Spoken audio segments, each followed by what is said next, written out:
मुख्य पृष्ठ हिस्ट्री सूर्पनखा की नाक कटना तथा खरदूषण का वध। रामायण खरदूषण वध स्टोरी इन हिंदी। रामायण दंडक वन। अपने वनवास के अंतिम वर्षों में श्री राम, लक्ष्मण और सीता दंडक वन में गोदावरी नदी के किनारे पर पंचवटी स्थान पर अपने रहने के लिए कुटिया बनाते हैं और वहीं पर अपने वनवास का बाकी समय बिताते हैं। एक बार जब श्री राम अपने आंगन में बैठे ध्यान कर रहे थे तब सूर्पनखा नामक राक्षसी वहां पर आ जाती है। सूर्पनखा वास्तव में लंकापति रावण की बहन थी। सूर्पनखा ध्यान में बैठे श्री राम के सुंदर स्वरूप को देखकर उन पर मोहित हो जाती है। वह एक सुंदर रूपवती नारी का रूप धारण करके श्री राम के पास पहुंचकर उनसे विवाह का प्रस्ताव रखती है। तब श्री राम बड़े ही विनम्र भाव से उसके प्रस्ताव को अस्वीकार कर देते हैं और कहते हैं कि वह अपनी पत्नी सीता को आजीवन एक विवाह में रहने का वचन दे चुके हैं। उस समय लक्ष्मण जी वन से लकड़ियां एकत्रित करने के लिए गए हुए थे और वह भी आ जाते हैं, जिन्हें देखकर शूर्पनखा एक बार उन पर भी मोहित हो जाती है। शूर्पनखा ने अपने साथ विवाह का वही प्रस्ताव लक्ष्मण जी के समक्ष भी रखा। तब लक्ष्मण जी उनको बोलते हैं कि उनके बड़े भाई श्री राम के होते हुए वह उनके योग्य नहीं है।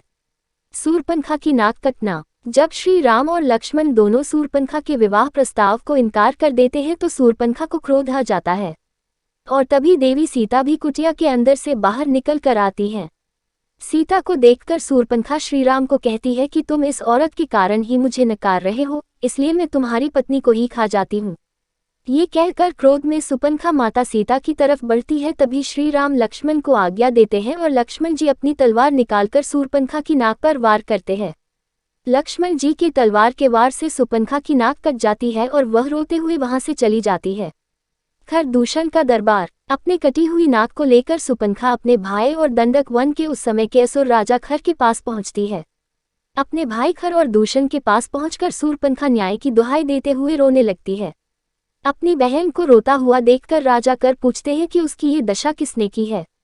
तब सूर्पनखा रोते हुए खर को बताती है कि श्री राम और लक्ष्मण नाम के दो युवक गोदावरी नदी के किनारे अपनी कुटिया बनाकर वहां पर रहने आए हैं। उन्होंने मुझे अकेली पाकर मेरा अपमान करने की कोशिश की, इसलिए आप वहां जाकर उन दोनों से मेरे अपमान का बदला लीजिए। उनके साथ एक सुंदर नारी भी है जो कि राम की पत्नी है। अपने बहन के अपमान का बदला लेने के लिए खर और दूषण अपने 14 राक्षसों को एक साथ भेज देते हैं और कहते हैं कि जाओ और पंचवटी में बनी हुई कुटिया का तिनका तिनका बिखेर डालो और उजाड़ दो। असुर खर के 14 सैनिक एक साथ पंचवटी की तरफ जाते हैं। वहां श्रीराम पहले से ही उनका इंतजार कर रहे थे, क्योंकि उन्हें अंदाजा था कि सूर्पनखा अपने अपमान का बदला लेने के लिए अवश्य किसी ना किसी को भेजेगी।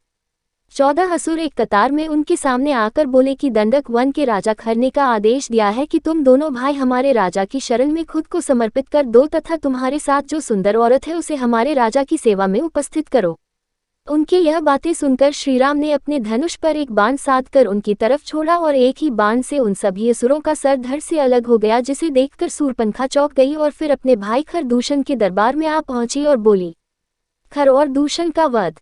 रक्षा कीजिए भैया, रक्षा कीजिए। आपके भेजे हुए 14 असुरों को उस राम ने अपने की बाण से मार डाला। ये सुनकर खरदूषण समझ जाते हैं कि श्रीराम लक्ष्मण कोई साधारण मानव नहीं है और वह अपनी सेना लेकर खुद ही श्रीराम लक्ष्मण से युद्ध करने के लिए चल पड़ते हैं। पंचवटी पहुंचने के बाद खरदूषण श्रीराम लक्ष्मण को ललकारते हैं। कुछ समय तक युद्ध होने के पश्चात ऋषि अगस्त प्रकट होते हैं और श्री राम को बोलते हैं कि खरदूषण परम मायावी राक्षस है, इसलिए आप अपने दिव्यास्त्रों में से मनमोहिनी अस्त्र का उपयोग कीजिए। तब श्री राम मनमोहनी अस्त्र खरदूषण की ओर चला देते हैं, जिसके प्रभाव से खरदूषण की सेना मोहित होकर आपस में ही लड़कर नष्ट हो जाती है और आखिर में श्रीराम अपने दिव्यास्त्र के द्वारा दंडक वन के राजा खर का वध कर देते हैं।